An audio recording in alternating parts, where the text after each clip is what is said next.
Welcome to the Cool Things Entrepreneurs Do podcast with your host, Tom Singer. In each episode, we explore the interesting lives of business leaders, entrepreneurs, solopreneurs, and others who have a healthy dose of the entrepreneurial spirit. It is time to explore something cool. Now, here is your host, Tom Singer. Hello, and welcome to another episode of Cool Things Entrepreneurs Do. Thank you so much for tuning in. If this is your first time in listening to one of these episodes of this show, my purpose is I like to interview entrepreneurs from all different types of backgrounds who do many, many different things with the hope that both you in the audience and me will find little nuggets of information or some inspiration that will help us in our entrepreneurial journeys. And so I talk to entrepreneurs, solopreneurs, business leaders, and people who have jobs but have that entrepreneurial spirit inside the company. And every single time, my goal is to get them to open up and share a little bit of advice about what they think you should do to be able to be more successful on your job as an entrepreneur.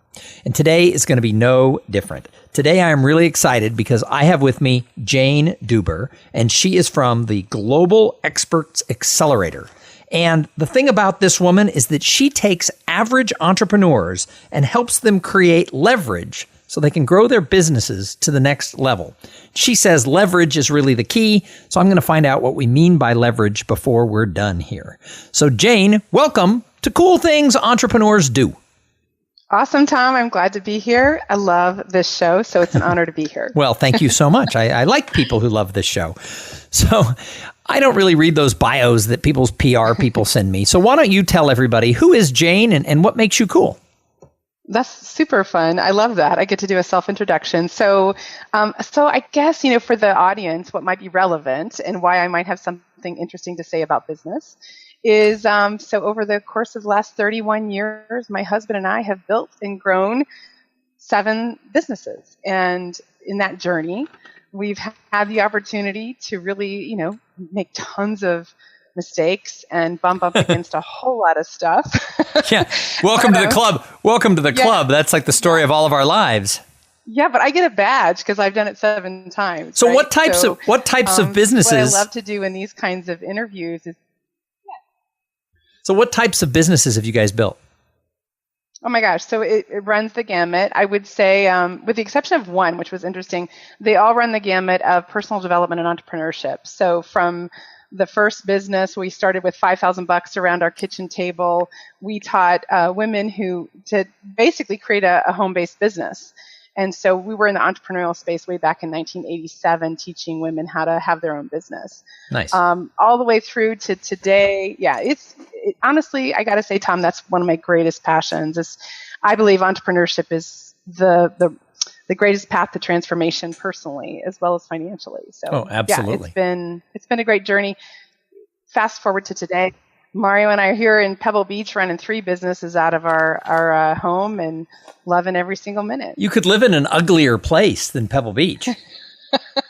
Well, so we have a theme and it's design it the way you want it. So I like that. Yeah. I like that. And I think that's the reason people listen to Cool Things Entrepreneurs Do, is they want to be able to design a life that allows them to do whatever they want, whether it's, have more time with their children or live in a cool place like Pebble Beach or whatever that is. So what led you into this life of serial entrepreneurship? I mean, did you start right out of, the womb as an entrepreneur, or did you have regular jobs along the way?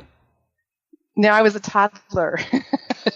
Actually, no. So I love the question. So my dad was an entrepreneur. So I got to grow up in an entrepreneurial family, which, it's about taking risks. It's about having a playful relationship with money.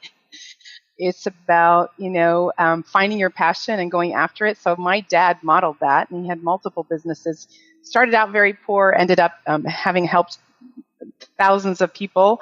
And so that was, I knew when I was growing up that I was unemployable, that I didn't want to have a job. And so I went to college with that intention. I got my master's in business with that intention, and then started my first business right out of grad school. Wow, I think that's awesome. I wish I had had the guts to do that. I think I always wanted to, but I never had that example. My dad worked for an insurance company for 45 years and retired with a gold watch. And so I kind of was taught that was the path to go. And, I'm in my 50s. There was not a lot of examples of, hey, go your own way, create your own thing in the world without necessarily having to have the structure of a big company. I mean, when you did meet an entrepreneur, they either had like a McDonald's franchise or they had already built a big company. The term solopreneur certainly didn't exist back in those days. And so I never knew that you could do that until I was well into my probably almost 40, if not more. Yeah. And so I love the fact that you started early. People ask me when they interview me, do you have any regrets? And I only have 2 regrets in my whole life. And number one is that I never lived in New York City, which I guess I could remedy that. I've still got, 40 more years to kick around. And then the other one was that I didn't start my own business until I was in my early 40s.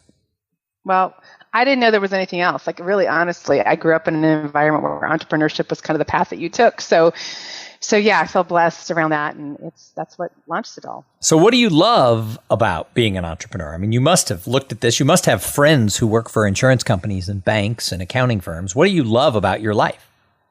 Yeah, I do have, I would say like attracts like. So I would have to say most of my friends are in the entrepreneurial space. But you got to have a neighbor who works. Who have shared values. What I love most about it is, yeah, I've got a couple. Yeah, and I send them lots of love because they need it. When you see them headed to that California commute, you think, oh, God love you. Yeah.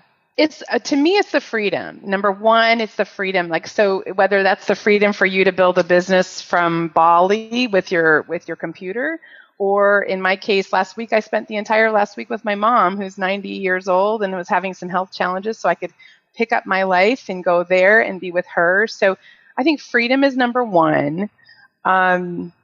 I think number two, really, Tom, is the fact that you determine your pay scale. Like, I can't even imagine what that feels like to be in a job where someone else determines your worth. And in our world, the market determines our worth by how well they respond to our marketing, how well they respond to our offers. So I love that. It's to me, it's a game we play, and we get better and better. Of 30 years, you can get a little better at it. But yeah, to me, that's the fun of it. So what advice do you have for someone who's listening who's like, wow, she works from her house and she's got a couple of different businesses. She gets to work with her husband. I want that.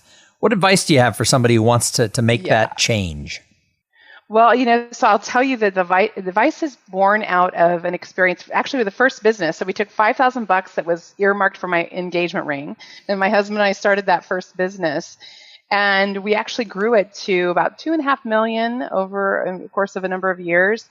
And we sold that business because on the outside it looked fantastic, but Tom, behind the scenes, it was pretty painful. We had the outside success, but we didn't have balance. My health was shot. My marriage was on the rocks. And so, over 13 years, we had grown this business. So the lesson that I wish, someone had pulled me aside and said, hey, by the way, Jane, you get to have this really kick-ass successful business, and you get the life, you get to have the balance, you get to have the health.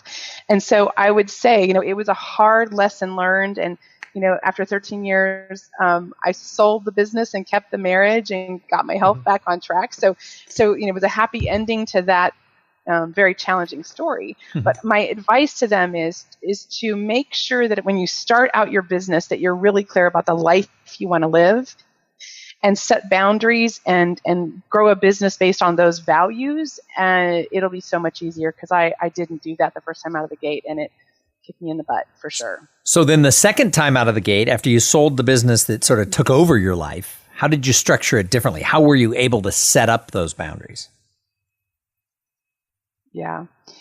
So it was interesting. So the second time out of the gate, actually, I was so burnt, I needed a diversion. And so I actually started a business for a friend. So he was a graduate school friend, crazy story. He had a abalone farm, and we cultured an abalone pearl. I ended up on QVC breaking a 6-year sales record in that time period. But I built that business for him. I have stock in that business. But what I learned was you got to go. Even though I was selling a product that wasn't mine, I found my joy and I found how it linked up with my principles and my values, and that was fun. Me supporting somebody else and having their dream come true was rock star. So I think that was the second time out. I got a little bit better at third business out of the 7. Then I think it was on steroids. That business was so aligned with my values, and I set the boundaries. We actually lived in Hawaii to get, my partners were in Hawaii, so we actually lived in Hawaii during that startup, and my son went to kindergarten in one of the little schools. But that third time out of the gate, it was like, okay, now I think I've got it. Like nothing trumps your values and your purpose. And I know that Tom, I think about the people who might be listening, and when they're on that side of the early stages, that may seem out of reach, but you just have to be willing to say no to stuff that's not aligned. You have to be willing to take chances and take risks, and it's remarkable what happens when you stand for that. So one of the things you teach entrepreneurs now is how to leverage. What do you hear that term thrown around a lot? Leverage your business. Da, da, da, da. What do you mean by that? And how can somebody who has, let's use me as an example, somebody who's been in business for 9 years, what does leverage mean? Yeah. So interesting question, because actually, if you look up leverage in the dictionary, the definition sucks for entrepreneurs because it doesn't make any sense. So I've redefined leverage for entrepreneurs, and really what that means, Tom, is it's the greatest return for the least amount of effort, right? And so interesting thing about that, in some cases, what can happen when you go for the greatest return and the least amount of effort, the customer loses, because in our world of entrepreneurship and expertise, we can pull ourselves so much out of the business that the end user or the consumer doesn't get the fullness of what we're here to offer.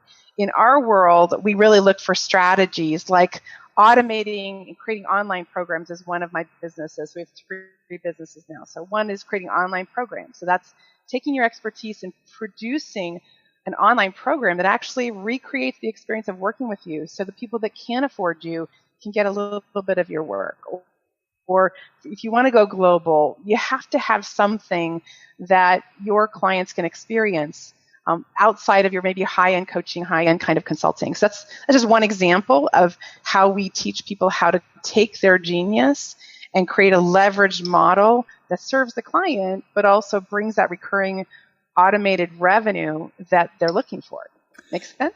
I think so. So when you work with a business and try to find that way to leverage and create sort of that different offering that can go to that different group, how do you get the person? Because like my problem is that I'm so focused on my main part of my business that I'm always scared to take the eye off the ball. How do you get somebody to be able to focus on creating something new that really does that leverage? Because I get scared to do what you just said, because it takes me full time to run what I'm doing, and I'm scared it's going to suck the time away from me. Yeah, so it is going to take some time, that's for sure. So let me give you an example. I have a course that I created in 1996 that I still receive a residual income from today. I have one course, so I created in 1998, I created a program that we've certified. So I get that. And so part of that is, number one, is your own psychology of making sure that you really get what's the end game. Because if you're so clear about what the end game is and how it'll serve you and your family and your loved ones long term, you then can create the space. That's number one. Number two is you got to use a system that doesn't take you so much time. Like most of the challenges right now, people say they want an online course and they're basically making it up. It's an intuitive hit. I'll try and include this and that. And so, for us, our philosophy is, if I figured out something, I'm going to quicken the path to success. So it's about templates for course design. It's about instead of you figuring out the technology, it's about hiring a get it done service. So, we can take that time that it would normally take and squish it down into the smallest amount of time, where actually the end game is so great given the little bit of time that you're putting up front. Thank you. I get that. That's probably the best way to do something like that. That's good. So my next question is, so one of the things I teach and talk about when I go into companies is a program I call the paradox of potential, because potential is something we get all excited about. Oh my gosh, I started a new business. It could grow huge. And the reality is potential does not equal results. And so for a lot of people, they never see, the results that they could have had. What do you think the difference is between entrepreneurs who achieve great things and entrepreneurs who don't when they both start out with the same potential? What's that delta? Gosh, that's great. So, side note, I want to see anything that you have that shows me what you're talking about, because that sounds like such a juicy topic and so many people need it. So yeah, it is actually something. Let me jump back in here. It's something I came up with a year ago, and I called it the paradox of potential, and it grew my business by about 30% because all my old clients wanted it, and all the new clients, that's what they want. They all want to bring me in to talk about the paradox of potential. So I'm still, I've interviewed like 300 people, 400 people. I'm still in the process of gaining all of the research that's behind it. But it is a fascinating topic because it relates to everybody. Now, most people think, I could be doing more. Yeah. Most people say I could be doing more in my career. And yet everybody has different things that are holding them back, which means they need different solutions. So it's not, companies always want like one solution that'll solve everybody's problem on their team. And that's not realistic. So, yeah. So why do you think people cross that gap? Yeah, so here's what I will say. Like, I think the end thing, and what a lot of people might say, is action, right? Taking action, getting out there, in Gary Vaynerchuk, the hustle thing. But I will say that, I think that's just too simple. It's too high level. And so I would say, follow me here. There's three levels that I think leads to that paradigm. I would say before action has to come courage, right? You got to have that courage, the willingness to take the risk, the willingness to fail. So courage is, everybody's wanting more courage so they can take action. The challenge is, how do you muster up the courage? And so what I have found that what leads to courage is really sort of confidence. So it's your ability to do the thing that you say you're going to do. And so the confidence leads to courage, which leads to action. But at the base of that, Tom, before even confidence comes in, is clarity. So in our world, we think of this trajectory, and you go, first step is to get clear. And what you deliver, what it is you're creating, what are you moving towards? So that clarity is the first step. Clarity then leads to that confidence. Like, okay, well, now I think I've got this. I know where I'm moving. I think I can do this. And then that really then spurs on the courage, where they make the phone call, they attend the event, they approach the prospect, and that leads to the action. So many people talk about action, it kind of drives me crazy because there's so much underneath that gets people to take the action. So that's my little 3-part formula for taking action. I actually think that's great. I kind of want to repeat that. So first you need clarity, then you need confidence, then you need courage, then you take the action. Exactly. I think that's awesome. I think that's something I wrote it down. I put it on a sticky, and it's going to sit here on my computer until I get some more clarity and confidence and courage. Hey, I've got some more questions for you, Jane. But first, I have to thank the sponsor of this episode. So this episode is brought to you by Podfly Productions. Podfly takes the time and the headache out of creating your own podcast. They set you up with the right equipment, training, and guidance to ensure that you're going to sound amazing. Hey, Podfly does all the heavy lifting and the technical work so that you can focus on creating great content, growing your audience, and interviewing really cool people like Jane Deuber. Hey, if you want to start a podcast, and I know some of you do, jump over right now to podfly.net/cool things and check out the offer that they have for the listeners of this show. So Jane, I call the show Cool Things Entrepreneurs Do. What is the coolest thing you're doing with your business right now? Oh, great question. I would say the coolest thing that we're doing with our business right now is really, really getting clear about the dream team. I got to tell you, if the team is leverage, there's a couple different elements of leverage, but one of them is you've got to have a team. And so I think, we have this mantra within our team that's completely different than what you might find elsewhere. But that is that the individual's vision always trumps the business vision.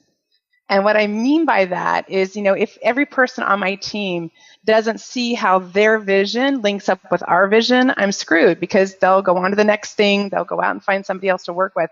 So I think one of the coolest things that we're really doing is really supporting each of the team members, whether they're an independent contractor and they do 10 hours a week for us or they're full time, we're really letting them know that what you want your life to be and how you want to contribute here is absolutely essential to our bigger mission. And, as an entrepreneur, we're at this stage, we did some great experimenting. We did some fun things. First quarter, we can talk about that. But I was in a transition last year. And so we just made some decisions to change things up the first quarter of this year. And from that, we're now redefining what our vision is. I'm a girl who teaches people you got to have a vision. We're redefining it midstream here in second quarter. And in order to do that, we're really finding out what does each team member contribute and what's their individual vision. So to me, that's pretty cool because it's all about serving the people that are serving us. So let's talk a little bit about your business, your main business that you have right now, helping these entrepreneurs find the leverage. Who's the ideal client for you? Who do you seek out and who seeks out you? So what's interesting, so now that I've been at this long enough, Tom, I can have sort of this model that actually serves a couple different levels. What I learned about myself last year is we have programs that an individual can come in. If they can't work with us privately, they can come in and for as little as $600, they can go into a program and get some great value. We're really good. Obviously, if we teach e-learning, we're really good at delivering online programs. So they can come in at that level. Then on the other hand, what was really kind of on my heart is I wanted to take a small group of entrepreneurs and go deep. I was frustrated that they had this vision and they weren't implementing. So the other side of the coin is the Turnkey CEO program. And this is where my team and we go in, I act as a CEO, and we do it for a short period of time, usually 2 or 3 months. And it's really getting done that they haven't been able to get done, but they get my tech team, they get our online business manager, our ops person. So we literally, it's like a SWAT team. We go in, we set some intentions, and in a period of about 3 months,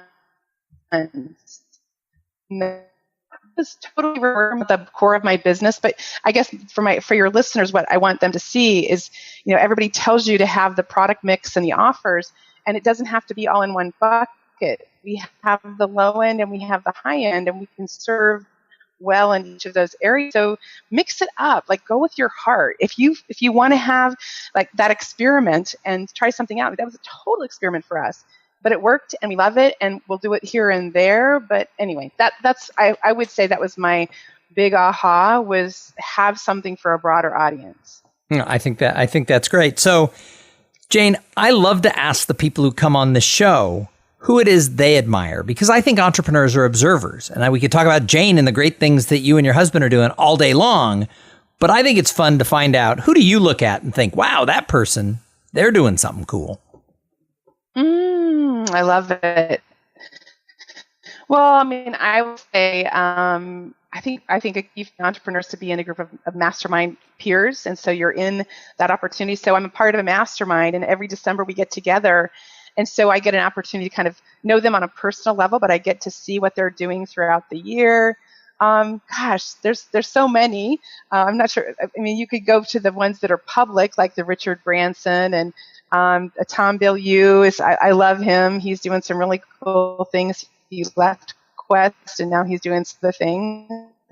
But there's also draw more inspiration from just the person who's created a great life, and it may not be so public. And in my mastermind, I've got a lot of people who are multi-6-figure, multi-7-figure, and I think what I admire most about them is it doesn't have to be so public. They're behind the scenes, have a great life, and those are the people that I admire most, because that's my value, is to create kick-ass businesses but have this really rich, meaningful life. So you kind of admire the millionaire next door type. So the last question I have for everybody is, I think great entrepreneurs want to do more than make money. I think people want to leave their mark and contribute. So I love to ask people, what do you do to give back to the greater good? Absolutely. Well, are you asking what the mark is that I want to leave? Okay, yeah, good. Yeah, what do you do? Didn't get that piece. Yeah, and for me, I will tell you, Tom, that my personal mission in my professional life is really to transform the entrepreneurial experience, because it can be the most rewarding and amazing experience that you have. It can change your life forever, but it also can be a shit show. I don't know if I can say that on your podcast. You can really say that. Yeah, it can be a really difficult experience. And so having gone through this 7 times and having gotten it better every single time, I would say that the mark that I want to leave on the world is really to champion entrepreneurship on a global scale, like make sure that everybody knows this is an option. And then once they take the leap, is to make sure they do it in a way that really allows them to have this life that they want instead of working themselves into a job. So that's the mark I'm leaving. That's awesome. Hey, Jane, if somebody's listening to this and they need to find out more about you, they want to find out more about the Global Experts Accelerator, how do they find you? So here, I'm going to give 2 because one is the website, so globalexpertsaccelerator.com. You can go there, see my story. You can kind of see what we're up to in the e-learning space and in the world of using assessments for marketing. I'm also going to give them another option because I know that one of the most important things for people is to know where you are on your path to entrepreneurship. And so we've created an assessment because we use assessments all the time. We've created an assessment. It's called rockyourbizquiz.com. Mm-hmm. And here's why I'm going to encourage your people to take a look at this, because where you are on track is going to determine your success. So this assessment takes about 4 minutes to complete, rockyourbizquiz.com.